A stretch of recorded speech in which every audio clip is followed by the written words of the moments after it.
Hello and welcome live from New Delhi. You're watching DD India Live, India's voice to the world. I'm Gautam Roy, and coming up in the next 30 minutes, Israel says it has eliminated Hezbollah chief Hassan Nasrallah and the group's entire chain of command, says he'll no longer be able to terrorize the world. The Hezbollah confirms its chief's death. After Nasrallah's bombing, reports say Iran's Supreme Leader Ayatollah Ali Khamenei has been shifted to a secure location after he called on all Muslims to stand by the people of Lebanon. India's External Affairs Minister Dr. S. Jaishankar to address high-level session of 79th United Nations General Assembly in New York. Meets world leaders on the sidelines of the UNGA. And Helene wreaks havoc in large parts of southeast United States, with authorities facing the daunting task of cleaning up in the aftermath. The death toll rises to 44.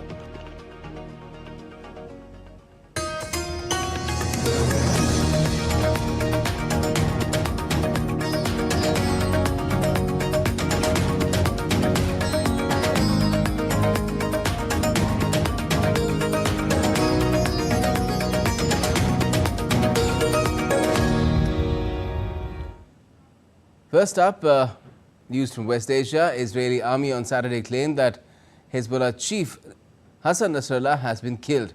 In a post on X, the Israeli Defense Forces, or the IDF, said that Hassan Nasrallah will no longer be able to terrorize the world.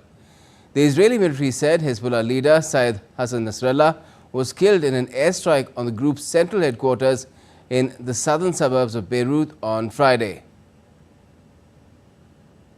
Hassan Nasrallah, the leader of the terrorist army Hezbollah, was killed by Israel Defense Forces in a precise strike in Beirut last night while he was in Hezbollah's central headquarters commanding more imminent attacks against the people of Israel. For decades, Hezbollah, under the command of Hassan Nasrallah, orchestrated countless attacks against innocent people. Hassan Nasrallah had the blood of thousands of men, women, children on his hands. Hezbollah, under the command of Hassan Nasrallah, joined Hamas in attacking Israel on October 8th. Just one day after Hamas's massacre on October 7th, for almost a year. And after almost a day's silence, the Hezbollah has confirmed Nasrallah's death in that Israeli airstrike. Now, the Israeli Army's Chief of Staff has also said that it had not exhausted its toolbox with the targeted killing of Hezbollah chief. Listening.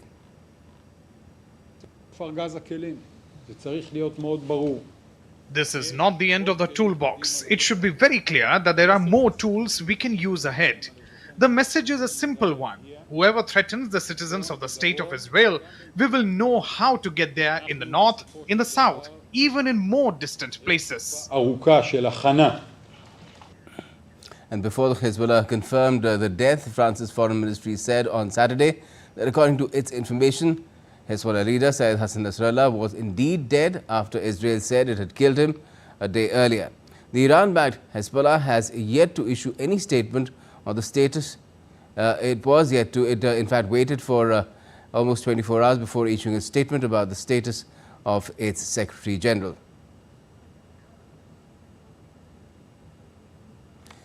Iran's Supreme Leader Ayatollah Ali Khamenei has been moved to a secure location inside the country due to increased security concerns. This relocation follows the recent unrest in the country, and authorities have implemented additional security measures to ensure his safety. Media sources said Iran was in constant contact with Lebanon's Hezbollah and other proxy groups to determine the next step after the death of Hezbollah chief Hassan Nasrallah on Friday. Let me now take you across to my colleague Jessica Tareja for more on this. Now, hi Jessica, it seems that every other day another rung is added to the escalation ladder in the Middle East, regardless of all the efforts to somehow hit the reverse gear. Now, how significant is the killing of Hassan Nasrallah along with other commanders, and what can we expect next? Well, as you pointed out in your report, it has certainly been a difficult time for the group Hezbollah, which of course was and still continues to be one of the biggest non-state military groups, and comprising of thousands of members who have been targeted in the past.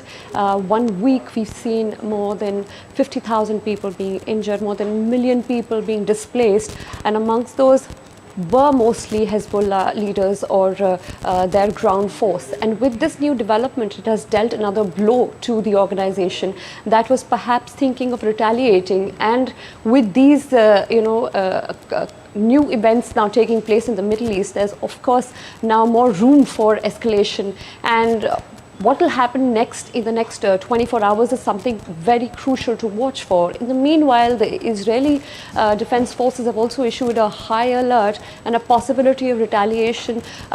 Few surface-to-surface missiles were intercepted that were fired from Lebanon, possibly from the Hezbollah leadership.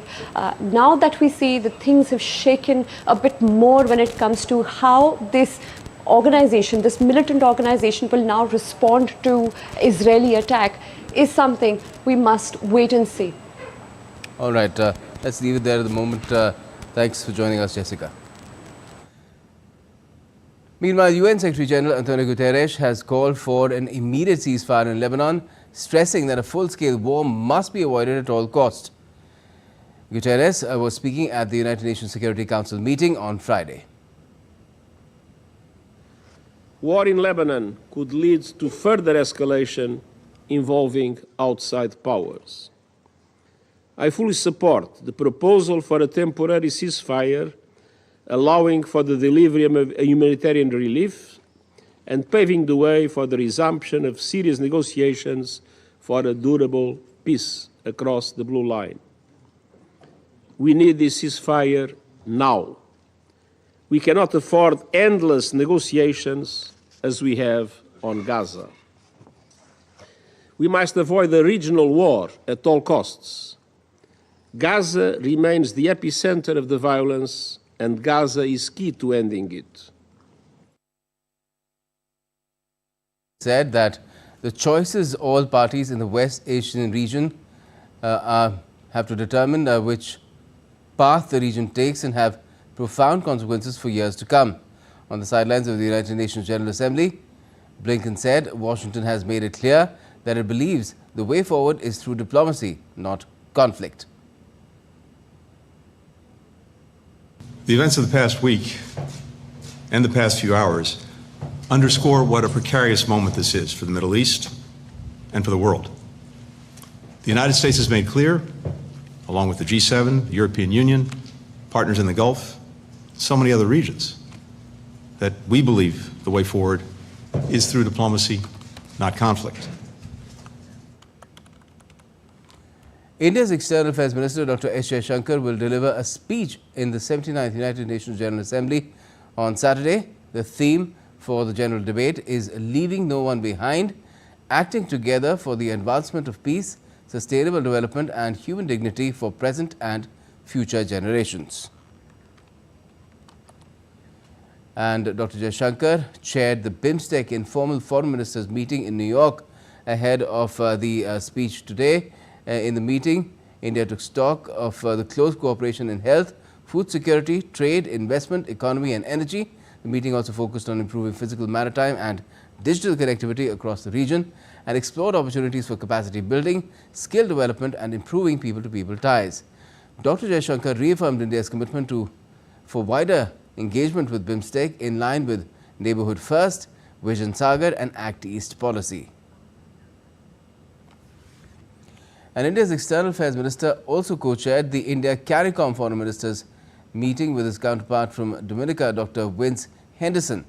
The discussions focused around upgrading the partnership and deepening cooperation in health, IT, fintech, capacity building, renewables and food security. Dr. Jaishankar said India's bonds with CARICOM draw from the past experiences, addresses current needs and aspires towards a brighter future. Further, Dr. Jaishankar co-chaired the India CELAC Foreign Ministers meeting alongside Honduras' Secretary for Foreign Affairs, Eduardo Enrique Reina, in New York. CELAC stands for Community of Latin American Caribbean States. The meeting focused on political cooperation and deepening economic linkages advanced through South-South cooperation. The agenda of the meeting included digital public infrastructure, health, clean energy and capacity building. The meeting also highlighted possibilities for greater engagement in artificial intelligence, e-mobility, space, smart agriculture and drones. India and CELAC have a shared commitment to reformed multilateralism. And India has once again slammed Pakistan on the global stage. Addressing United Nations General Assembly, Indian diplomat Bhavika Mangalanandan said that Pakistan has a global reputation of terrorism, employing cross-border terrorism as a weapon against its neighbor. A country run by the military with a global reputation for terrorism, narcotics trade, and transnational crime has had the audacity to attack the world's largest democracy.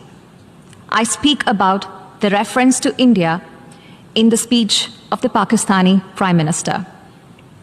As the world knows, Pakistan has long employed cross-border terrorism as a weapon against its neighbors.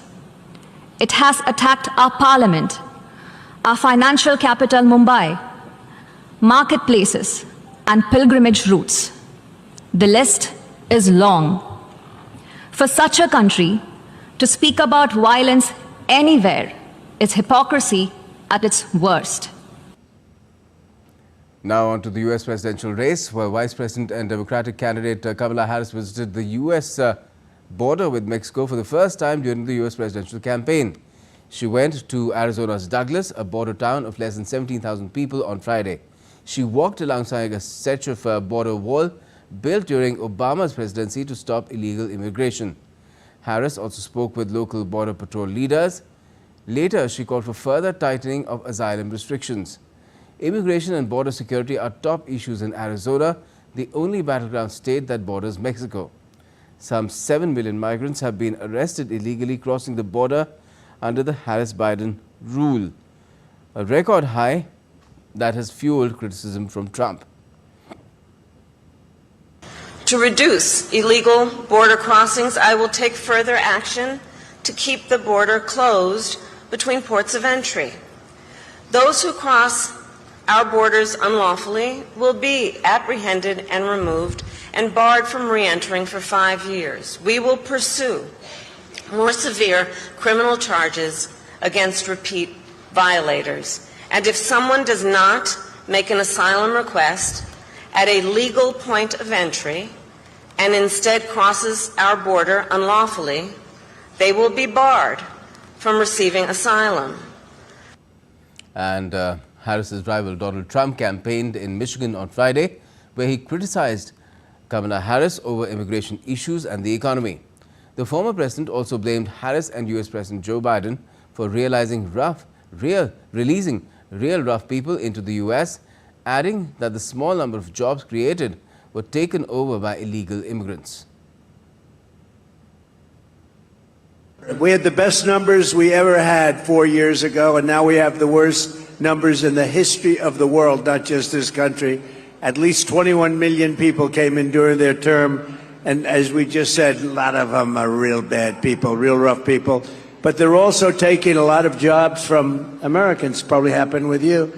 And as the small number of jobs they created were all taken by illegal immigrants in the last short period of time. And we're going to make that change. You look like it'd be great. I'd like to have you make the motor, the engine, the motor of my car any day. But unlike Kamala, who always complains and doesn't do anything, I keep saying, why don't you do?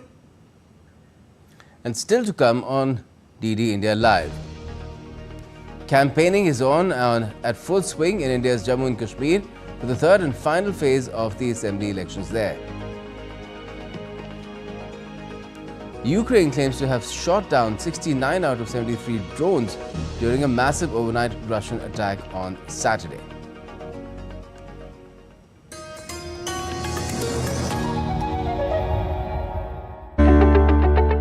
is foreign interference becoming the biggest threat to democracy worldwide? Human mind is being hacked. How it is being hacked is by sowing those seeds of doubt in the leadership. This falls in the domain of grey zone warfare, where even before the information age, there always was foreign interference in elections. It is Cold War 2.0, force multiplied with digital technology, and then reaching out to each and every individual voter.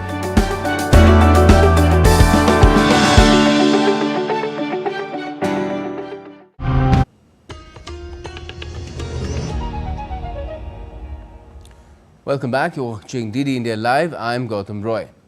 Now, in Jammu and Kashmir, the third and final phase of assembly elections will take place on the 1st of October, with 40 constituencies heading to the polls. Senior BJP leader and Prime Minister Narendra Modi addressed a rally in Jammu. Prime Minister Modi recalled the government's strong response to cross-border hostilities, contrasting it with the previous Congress government. साथियों, आपको याद होगा, आज 28 सितंबर है। साल 2016 में आज की रात, 28 सितंबर की रात, सर्जिकल स्ट्राइक हुई थी।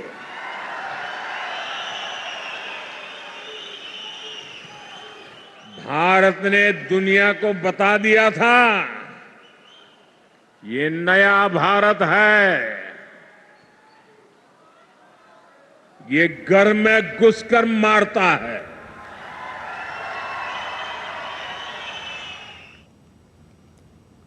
A total of 272 candidates from major parties like the BJP, National Conference, People's Democratic Party and the Congress are contesting in this crucial election, the first since the abrogation of Article 370 in 2019. The counting for the assembly election is set for the 8th of October. And campaigning has also reached a crescendo, with assembly elections in Haryana just days away. Prime Minister Modi addressed a massive public rally in Haryana's Hisar as well. In a scathing attack on the Congress for insulting Haryana's farmers, Prime Minister Modi highlighted his government's commitment for the welfare of farmers. ये भाजपा सरकार है जो बिना मांगे देश के 10 करोड़ से ज्यादा किसानों को पीएम सम्मान निधि हर वर्ष 6,000 रुपया सीधे उनके बैंक में खाते में जमा करती है, उनके सम्मान की चिंता करती है। और वो लोग 2 रुपये का मुआवजा, क्या हमारे हरियाणा के किसानों का अपमान करते समय आपको शर्म नहीं आई? And the PM further accused the Congress of neglecting Dalits and backward classes. Congress में दलितों और पिछड़ों के लिए दरवाजे एकदम बंद है। कांग्रेस जानती है कि दलित उसको वोट नहीं देता, इसलिए वो पूरे दलित समाज से नफरत करती है। आप खुद देखिए, कांग्रेस के राज में गोहाना में दलितों पर अत्याचार हुआ, कांग्रेस चुप रही। कांग्रेस के राज में मिर्चपुर कांड हुआ, कांग्रेस चुप रही। कांग्रेस के राज में दलित बेटियों के साथ अत्याचार हुआ, अन्याय हुआ, कांग्रेस चुप रही। आज कांग्रेस का शाही परिवार कह रहा है कि दलितों और पिछड़ों का अमेरिका में जाकर के बोले वो दलितों पिछड़ों का आरक्षण खत्म कर देंगे। India's ports have achieved a remarkable transformation, significantly improving their efficiency. In 1988, the turnaround time for ships in Indian ports was 28 days. Today, this is drastically reduced to just 0.9 days, surpassing several developed nations. For comparison, the turnaround time in the US is 1.5 days, Australia it's 1.7 days, and Singapore 1 day. This achievement reflects India's growing focus on modernizing its logistics and maritime infrastructure. 9 Indian ports are now ranked among top 100 globally, marking a significant improvement in the country's logistics capabilities. As a result, India's global logistics rankings have also seen an upward trend. Prime Minister Modi's leadership has been credited for driving these advancements, with the government implementing key reforms to streamline operations and enhance port infrastructure. This progress highlights India's commitment to becoming a global leader in trade and logistics. India's Finance Minister Nirmala Sitharaman addressed the Indian diaspora in Tashkent, Uzbekistan. She expressed a deep sense of connection between India and Uzbekistan in terms of heritage, culture and people-to-people connect. At the event, the Finance Minister also lauded the role of Indian diaspora, who play a crucial role in building and fostering the bond between the two nations. 17 people were killed in mass shootings at 2 homes in the village of Lusikisiki in South Africa's Eastern Cape province on Saturday. According to the police, the shootings took place at 2 separate residences, resulting in the deaths of 15 women and 2 men. The motive for the attacks remains unknown, but police are actively searching for the shooters. South Africa has one of the highest murder rates in the world, with approximately 20,000 murders recorded each year in a population of over 60 million. Ukraine's Air Force shot down 69 out of 73 drones during a massive overnight Russian attack on Saturday. Russian forces also launched 2 ballistic and 2 cruise missiles during the attack. Ukrainian defenses managed to shoot down both the cruise missiles. In Kyiv, air defense systems were crucial, taking out around 15 drones on the city's outskirts and within its limits. The capital's military administration confirmed debris had fallen in one district, causing damage to a non-residential building. No casualties have been reported. Now, in the US, the death toll from Hurricane Helene has risen to at least 44 as the powerful storm wreaked havoc across the southeastern states. Torrential flooding has affected millions, with emergency crews launching extensive rescue operations. The hurricane made landfall as a Category 4 storm in Florida's Big Bend region on Thursday evening, devastating a small island community. In Cedar Key, daylight revealed shattered beachfront homes surrounded by debris. Helene's fury blew out windows, toppled power lines and caused storm surges over 10 feet high. Though downgraded to a post-tropical cyclone on Friday, the storm continued to dump heavy rain, leading to life-threatening floods and raising fears of dam failures that could inundate entire towns. And closer to home, incessant rainfall across Nepal has pushed river levels to dangerous heights, affecting rivers from Arun in the east to Banganga in the west. Major rivers like Arun, Dudhkoshi, Sunkoshi and Bagmati have crossed the danger level, with forecast of more rain in the next 24 hours. Authorities have opened sluice gates at the Kurikhani 1 hydropower project, warning of potential flooding in the surrounding areas. The Juvenile Justice Committee of India's top court organized the 9th National Annual Stakeholders Consultation on Protection of Rights of Children Living with Disabilities on Saturday. Chief Justice of India D.Y. Chandrachud and India's Minister of Women and Child Development Annapurna Devi attended the event. Chief Justice Chandrachud highlighted the challenges faced by children with disabilities, emphasizing the need for inclusive school policies. The consultation, organized in association with UNICEF India, aims to deepen understanding and accelerate action to build a more inclusive society for children with disabilities. But there is reason for hope, because countries like India are now taking steps forward to provide for accessible medicine and accessible treatment. But that has to be part of a national policy, guided and supported by the government. Policies cannot be only for the mainstream, because these children are capable of the very best. Because they have minds of their own, they have individualities of their own, they have a volition of their own. And sports, due to persistent rain, the play has been called off on day 2 of the second test between India and Bangladesh on Saturday at the Green Park Stadium in Kanpur.